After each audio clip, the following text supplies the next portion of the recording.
shining a light on the truth behind the headlines. Welcome to Political X-Rays. Bengal में 4000 EVM जलकर खाक, लोकतंत्र पर उठते सवाल। नमस्कार दोस्तों, आप देख रहे हैं पॉलिटिकल एक्सरेज। आज हम बात करेंगे पश्चिम बंगाल से आई एक ऐसी खबर की जिसने पूरे देश का ध्यान अपनी ओर खींच लिया है। कोलकाता के अलीपुर स्थित दक्षिण 24 परगना जिला परिषद के प्रशासनिक भवन में भीषण आग लग गई। रिपोर्ट्स के अनुसार इस आग में लगभग 4000 ईवीएम मशीनें प्रभावित या नष्ट हो गईं। घटना के बाद फिर दर्ज की गई और जांच शुरू की गई। सिट तथा फॉरेंसिक टीमों को भी जांच में लगाया गया है।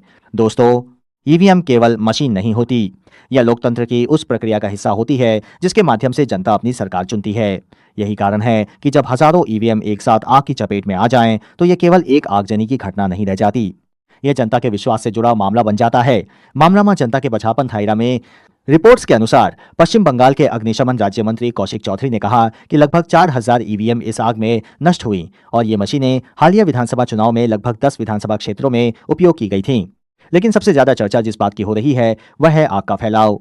मंत्री ने सार्वजनिक रूप से सवाल उठाया कि आग पहले दूसरी और तीसरी मंजिल पर देखी गई, लेकिन बाद में 7वीं, 8वीं, 9वीं और ऊपरी हिस्सों तक नुकसान की बात सामने आई। उन्होंने यह भी पूछा कि यदि आग नीचे से शुरू हुई तो चौथी, 5वीं और 6ठी मंजिल अपेक्षाकृत कम प्रभावित कैसे रहीं। हालांकि इस संबंध में अभी तक कोई आधिकारिक निष्कर्ष जारी नहीं किया गया है और जांच जारी है। अब यहां से शुरू होते हैं कुछ बड़े सवाल।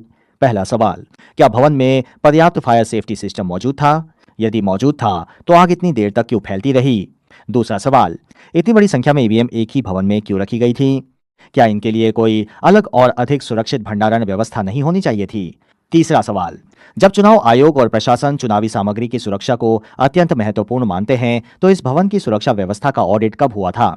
चौथा सवाल, क्या इस भवन में लगे सीसीटीवी कैमरे पूरी तरह कार्यरत थे? यदि थे तो क्या उनकी रिकॉर्डिंग जांच एजेंसियों को मिल चुकी है? पांचवां सवाल, क्या फॉरेंसिक रिपोर्ट सार्वजनिक की जाएगी ताकि जनता स्वयं तथ्यों को देखे? अभी तक किसी भी जांच एजेंसी ने यह नहीं कहा है कि यह साजिश थी और न ही किसी एजेंसी ने इसे केवल दुर्घटना घोषित किया है। पुलिस अधिकारियों के अनुसार विद्युत खराबी सहित सभी संभावित कारणों की जांच की जा रही है। फॉरेंसिक विशेषज्ञों की रिपोर्ट का इंतजार किया जा रहा है। एक और महत्वपूर्ण तथ्य यह है कि आग पर पूरी तरह नियंत्रण पाने में अग्निशमन विभाग को लगभग 24 घंटे तक प्रयास करने पड़े।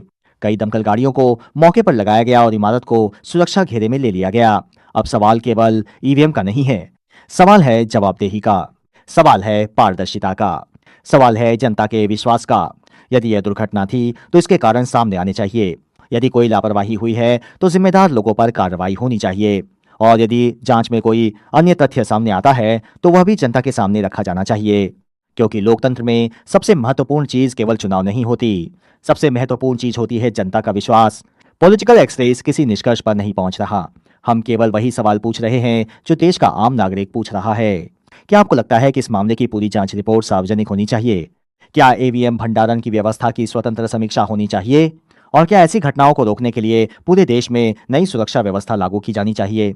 अपनी राय कमेंट में जरूर बताइए। वीडियो पसंद आया हो तो लाइक करें, शेयर करें और पॉलिटिकल एक्सरेज को सब्सक्राइब करना न भूलें। धन्यवाद।